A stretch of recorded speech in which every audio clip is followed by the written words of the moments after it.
നമ്മളിപ്പോഴുള്ളത് ദുബൈയിലെ Aweer പച്ചക്കറി മാർക്കറ്റിലാണ്. ഏഷ്യയിലെ തന്നെ ഏറ്റവും വലിയ വെജിറ്റബിൾ മാർക്കറ്റാണിത്. ആയിരക്കണക്കിന് മലയാളികളാണ് ഇവിടെ ജോലി ചെയ്യുന്നത്. അവിടേക്ക് കടന്നു ചെല്ലാം.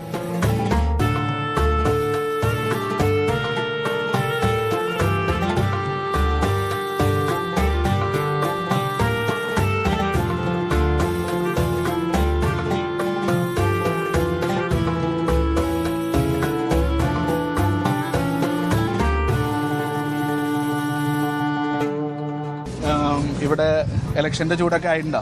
ഉണ്ട്. ഇവിടെ മാർക്കറ്റിൽ ഇലക്ഷന്റെ ചർച്ചകൾ തന്നെയുള്ള എപ്പോഴും നടക്കല്.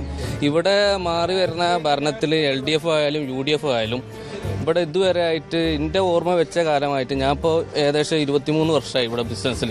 ഈ 23 വർഷത്തിൻ്റെ അടുത്ത് നമ്മൾ കേരളത്തിലാണ്ടും കൊണ്ട് 5 വർഷം LDFും 5 വർഷം UDF ഉള്ള വരണേ. ഇതിൽ രണ്ട് LDFിൻ്റെയും UDFിൻ്റെയും ഭരണത്തിൽ ഒരു കൃഷി വകുപ്പ് മന്ത്രി ഇതുവരെയായിട്ട് മാർക്കറ്റിൽ വന്നിട്ടില്ല. പക്ഷേ അവർ വന്നപ്പോൾ മഹാരാഷ്ട്ര കൃഷി വകുപ്പ് മന്ത്രി വന്നപ്പോൾ വളരെയധികം സന്തോഷമായി. കാരണം ആ ഗവൺമെൻറ് അവരുടെ ആ നാട്ടിൽപ്പെട്ട ആൾക്കാർക്കുള്ള സൗകര്യങ്ങൾ ചെയ്തു കൊടുക്കണം. അപ്പോൾ ഇനിയെങ്കിലും കാരണം ഏകദേശം 80% മലയാളികളാണ് ഇവിടെ. മൊത്തത്തിൽ GCCയിലുള്ള എല്ലാ മാർക്കറ്റിലും മലയാളികളാണ് കൂടുതലുള്ളത് ഇവിടെ ഇറങ്ങുന്നത്. അപ്പോൾ എന്തായാലും ഏത് ഗവൺമെൻറ് വന്നാലും ഈ ഞങ്ങളെ കാര്യങ്ങൾ അത് പരിഗണിക്കണമെന്നാണ് എൻ്റെ അഭിപ്രായം. എന്തായിരിക്കും നാട്ടിലെ ഒരു ട്രെൻഡ് അനുസരിച്ച് UDF വരാനാണ് സാധ്യത. ഏത് പാർട്ടിയിലാണ് വിശ്വസിക്കുന്നത്? UDF അനുഭവം ഭരണ തുടർച്ച ഉണ്ടാവുന്ന തീർച്ചയായിട്ടും പ്രതീക്ഷിക്കുന്നുണ്ട്. അതൊന്നും പറയാൻ പറ്റില്ല. അല്ല, അങ്ങനെ പറയാനൊരു കാരണം ഉണ്ടാവും. ഈ വികസനത്തിന്റെ ബാക്കിയുള്ള എല്ലാ കാര്യങ്ങളും നമുക്ക് അതന്നെ അറിയാമല്ലോ. 5 കൊല്ലത്തെ ഭരണവും ജനങ്ങൾക്ക് ഉപകാരപ്രദമായിട്ട് എന്തെങ്കിലും നേടിയെന്ന് പറയാൻ പറ്റുന്ന ഈ ഉദ്ഘാടനം മാത്രമാണ്. അവിടെ തറക്കല്ലിടൽ ഉദ്ഘാടനം മാത്രമേ ഇപ്പോൾ അടുത്ത കാലങ്ങളിലൊക്കെ നടന്നിട്ടുള്ളൂ. ജനങ്ങളിലേക്ക്, സാധാരണക്കാരൻ്റെ ഇടയിലേക്ക് വികസനം എത്തിക്കാൻ ചില സാധാരണക്കാരൻ്റെ ഉന്നമനത്തിനായിരിക്കണം. അങ്ങനെ നോക്കാൻ ചില സർക്കാർ ഓഫീസുകൾ കയറിയിറങ്ങുന്ന സാധാരണക്കാരനെ നമുക്കിന്ന് കാണാൻ പറ്റുക. അത് മാറണമെങ്കിൽ ഒരു നല്ലൊരു ഗവൺമെൻറ് വരണം. അതിന് അടുത്ത വർഷം വന്നേ പറ്റുമെന്നാണ് എൻ്റെ അഭിപ്രായം. ഈ പ്രവാസികൾക്ക് ഇതുവരെയുള്ള സർക്കാരുകൾ എന്തെങ്കിലും ചെയ്തതായിട്ട് ആർക്കെങ്കിലും തോന്നുന്നുണ്ടോ? ഇത് കുറച്ചെന്തേലും ചെയ്തിട്ടുണ്ടെങ്കിൽ UDF ഗവൺമെന്റ് മാത്രമേ ചെയ്തിട്ടുള്ളൂ പ്രവാസികൾക്ക് വേണ്ടിയിട്ടുള്ള. അതായത് ഇപ്പോൾ ഈ വോട്ടവകാശം വരെയുള്ള കാര്യങ്ങളിൽ ഒക്കെ UDF ഗവൺമെന്റ് വളരെ നന്നായിട്ട് പ്രവാസികൾക്ക് വേണ്ടി ചെയ്തിട്ടുണ്ട്. അതിൽ സംശയമൊന്നുമില്ല. പ്രവാസി എന്നുള്ള നിലയ്ക്ക് നമുക്ക് സർക്കാരിന്റെ മുന്നിൽ വെക്കാവുന്ന എന്തെങ്കിലും ആവശ്യങ്ങളുണ്ടോ? പിന്നെ ഞങ്ങളുടെ വോട്ട് ഇവിടെ രേഖപ്പെടുത്താനുള്ള, ഇവിടുന്ന് ചെയ്യാനുള്ള ഒരു സംവിധാനം ഉണ്ടാക്കുക എന്നുള്ളതാണ് ഞങ്ങളുടെ ഏറ്റവും വലിയൊരു ആഗ്രഹം എന്ന് പറയുന്നത്. സാധാരണക്കാരന് ഇവിടുന്ന് കയറി പോകാനുള്ള ഒരു സംവിധാനം വേണം. എന്തുകൊണ്ട് വെച്ചാൽ ടിക്കറ്റ് ഇപ്പോൾ ഈ സീസണായി അവർ കൂടുതലും പൈസയാണ് ഈടാക്കുന്നത്. എന്തുകൊണ്ട് വെച്ചാൽ 1500, 1600, അതൊരു 600 ദിർഹംസ് മാസ ശമ്പളമുള്ളവൻ ഒരിക്കലും നടക്കില്ല. പെട്ടെന്ന് അവൻ്റെ വീട്ടിലൊന്ന് പോകാൻ ഒരിക്കലും സാധ്യമല്ല. ഒരു 3 മാസം ശമ്പളം എടുക്കണം അവനക്കൊരു സിംഗിൾ ടിക്കറ്റ് എടുക്കണം. അപ്പോൾ അതിന് കുറച്ചൊരു പ്ലെയിന് ഏതെങ്കിലും ശരിയാക്കണം. അത്രേ പറയുന്നു. ഞാൻ ഒരു മാർക്സിസ്റ്റ് അനുഭവിയാണ്. ഇപ്രാവശ്യം മാർക്സിസ്റ്റ് പാർട്ടി ഭരണത്തിൽ കയറുന്ന ഞങ്ങൾക്ക് നല്ല വിശ്വാസമുണ്ട്. പ്രത്യേകിച്ച് അഴിമതി. ഇപ്പോൾ UDF ഈ 5 വർഷം ഭരിച്ചത് കംപ്ലീറ്റ് അഴിമതി നടത്തിയിരുന്നു. കംപ്ലീറ്റ് അഴിമതി. പ്രവാസികൾക്ക് വോട്ട് നിർബന്ധമാണ്. ഇവിടെ വെച്ച് ഞങ്ങൾക്ക് ചെയ്യാനുള്ള സൗകര്യം ഏത് ഗവൺമെൻറ് വന്നാലും അത് ഞങ്ങൾക്ക് നടത്തി തരും വേണം.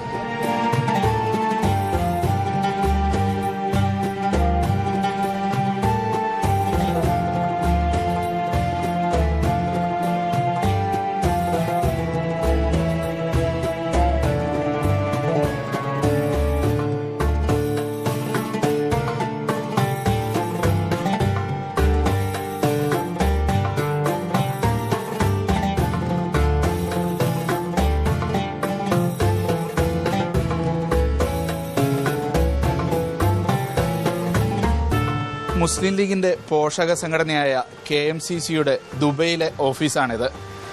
ഒരു സാമൂഹിക സംഘടന എന്ന നിലയിൽ ദുബൈ സർക്കാരിന്റെ അനുമതിയോടുകൂടി പ്രവർത്തിക്കുന്ന ഒരു സംഘടനയാണ് KMCC. ദുബൈ KMCCയുടെ പ്രസിഡന്റ് അൻവർ നഹയെ കാണാം നമുക്ക്.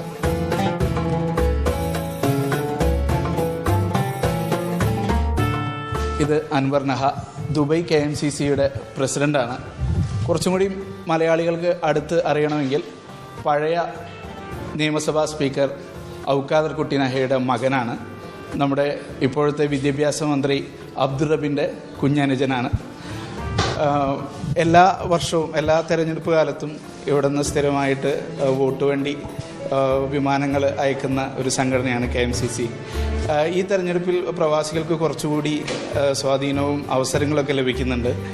ഇപ്രാവശ്യം വോട്ട് വണ്ടിയുടെ എണ്ണം കൂട്ടുകയോ അല്ലെങ്കിൽ എങ്ങനെയാണ് അതിൻ്റെ അറേഞ്ച്മെൻറ്റ്സ് ഒക്കെ? തീർച്ചയായിട്ടും ഓരോ പ്രവാസിയും, പ്രത്യേകിച്ച് മലയാളിയായ ഒരു പ്രവാസി, അദ്ദേഹം ഈ വോട്ട് എന്ന് പറയുന്നത് അദ്ദേഹത്തിൻ്റെ ഒരു വൈകാരികമായൊരു ബന്ധമുള്ളതാണ്. പ്രത്യേകിച്ച് നമുക്ക് ഈ തിരഞ്ഞെടുപ്പ് കാലത്ത് ഏറ്റവും വലിയ ആവേശം സത്യത്തിൽ വോട്ടേഴ്സ് ലിസ്റ്റിൽ പേരില്ലാത്തവനായിരിക്കും. ശ്രദ്ധിക്കാൻ നമുക്ക് മനസ്സിലാവുന്നതാണ്.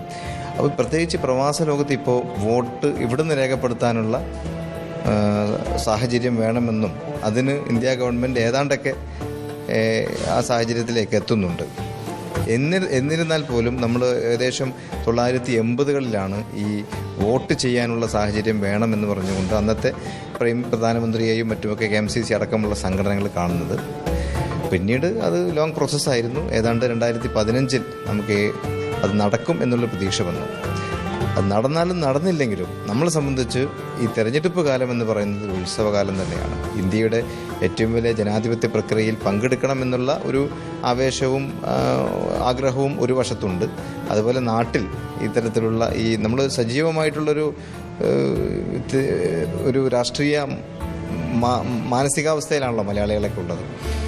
ഏത് പോളറൈസേഷൻ ആയാലും അതിലൊരു സജീവത നമ്മൾ കാത്തു സൂക്ഷിക്കാറുണ്ട്. KMCC സംബന്ധിച്ച് ഈ ഇത്തരത്തിലുള്ള പ്രവാസികൾക്ക് ചുരുങ്ങിയ ചെലവിൽ നാട്ടിൽ പോയി വോട്ട് ചെയ്യാൻ സാഹചര്യമുള്ളവർക്ക് സൗകര്യം ഒരുക്കി കൊടുക്കുക എന്നുള്ളതാണ്. തീർച്ചയായിട്ടും സൂചിപ്പിച്ച പോലെ ഇത്തവണ കൂടുതൽ ഡിമാൻഡുകളുണ്ട്. അപ്പം ഏതാണ്ട് മെയ് 12 ഫ്ലൈറ്റുകൾ വേണമെന്ന് എയർ ഇന്ത്യയോട് അറിയിച്ചിട്ടുണ്ട്. അപ്പം അവരും അതിന് തയ്യാറാണ്. ഏകദേശം ആളുകൾ വന്നു തുടങ്ങി. മറ്റ് എമിറേറ്റ്സുകളിൽ നിന്നും ഇപ്രാവശ്യം ഞങ്ങളുടെ കൂടെ ദുബായ് KMCCയുടെ കൂടെ വരണമെന്നുള്ള ഒരുമിച്ച് പോകാം എന്നുള്ള ഒരു ആഗ്രഹം അവരും പ്രകടിപ്പിച്ചു. അപ്പോൾ തീർച്ചയായിട്ടും നല്ലൊരു ആവേശം ഈ തെരഞ്ഞെടുപ്പിൽ നാട്ടിൽ പോയി വോട്ട് ചെയ്യാൻ ആളുകൾക്കിടയിലുണ്ട് എന്നുള്ളത് സത്യമാണ്.